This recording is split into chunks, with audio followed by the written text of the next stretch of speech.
Hi viewers. இன்னைக்கு October 7 Mahanadi serial என்னாச்சுன்னு சொல்லி பார்க்கலாம்க்கு முன்னாடி சேனல் சப்ஸ்கிரைப் பண்ணாதவங்க மறக்காம சப்ஸ்கிரைப் பண்ணுங்க. இன்னைக்கு என்ன அப்படின்னு சொல்லி பார்த்தீங்கன்னா, இங்கே வந்து யமுனா வந்து நிவின் கிட்ட வந்து பேச வராங்க. இந்த மாதிரி நீங்கள் தனியாக இருக்கீங்க, உங்ககிட்ட பேசிகிட்டு இருக்க சொல்லி அனுப்பிவிட்டாங்கன்னு சொல்லி பயந்து பயந்து வராங்க.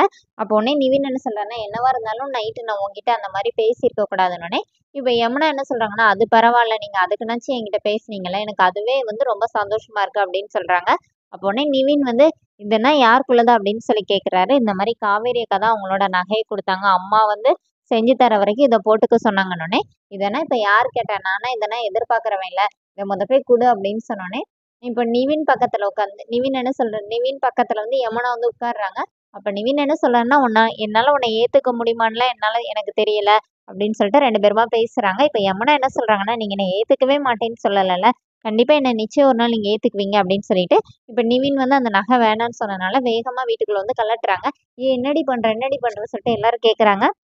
இந்த மாதிரி நிவின் அதை வேணாம் அப்படின்னு சொல்லிட்டாருன்னொடனே இப்ப காவேரிய வந்து சாரதா வந்து திட்டுறாங்க. கொஞ்சம் பொறுமையா இருக்கிறியா, எல்லாமே ஓ விருப்பம் நீ பண்ணிட்ட, இப்ப பாரு என்ன என்ன இதாயிடுச்சுன்னொடனே இப்ப காவேரி அழுதுட்டே அங்க இருந்து இங்க வராங்க. இங்க வந்து விஜய் கிட்ட வந்து சொல்றாங்க, இந்த மாதிரி அம்மா எல்லாத்துக்கும் நான் தான் காரணம் சொல்லிட்டு என்னையே திட்டுறாங்க, நான் யமுனாவை காப்பாத்துறதுக்கு தானே இந்த மாதிரி பண்ணேன்னொடனே இப்ப விஜய் என்ன சொல்றாருன்னா, நிவின் வந்து யமுனாவை ஏத்துக்கிட்டு வாழ ஆரம்பிக்கிற வரைக்கும் நீ வந்து இதெல்லாம் ஃபேஸ் பண்ணி தான் ஆகணும், வேற வழியே இல்லை, ஏன்னா அவங்களுக்கு நம்ம மேலதான் கோவம் இருக்கும் அப்படின்னு சொல்லி காவேரி தோல்ல கை போட்டு அவரோட நெஞ்சோடமா சாய்ச்சிக்கிறாரு. அப்படியே தலையெல்லாம் கோதி விட்டு சமாதானப்படுத்திட்டு இருக்கிறாரு.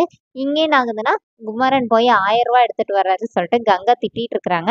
அப்புறமா வீட்டுல எல்லாரும் வந்து கங்கா வந்து குமரன் கிட்ட சொல்றாங்க, இப்பவுமே கொடைக்கானல் கூட்டிட்டு போனா சரியா இருக்காது, இங்க கொஞ்ச நாள் இருந்துட்டு கூட போக சொல்லுங்களேன் அப்படின்னு சொல்லும்போது இப்ப நிவின் வந்து என்ன சொல்றாருன்னா, அவங்க பாட்டி என்ன சொல்றாங்கன்னா, இந்த மாதிரி உன் கூட இவளை மட்டும் தனியா அனுப்ப முடியாதுப்பா, குமரனையும் கங்காவையும் காவேரியும் அவங்க வீட்டுக்காரரையும் கூட்டிட்டு போ அப்படின்னோடனே இப்ப நிவின் என்ன சொல்றாருன்னா, நான் இப்பவுமே கொடைக்கானல் போல, நான் இங்க சென்னையில வீடு இருக்குல்ல எனக்கு, அங்க ஒரு வாரம் இருந்துட்டு தான் நான் போறேன் அப்படின்னோடனே சரிப்பான்னு சொல்லி இப்ப இவங்கள ரெண்டு பேரையும் கொண்டு போய் விடுறதுக்கு கங்கா, குமரன், காவேரி 3 பேரும் போறாங்க. விஜய் வேலை இருக்குன்னு சொல்லிட்டு விஜய் போகல.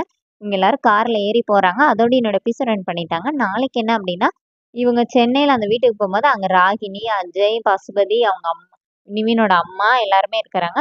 ராகினி ஆரத்தி எடுக்கும்போது அவங்க அம்மா வந்து தட்டி விட்டுறாங்க. அதோட என்னோட எபிசோட் ரன் பண்ணியிருக்காங்க. தேங்க்யூ.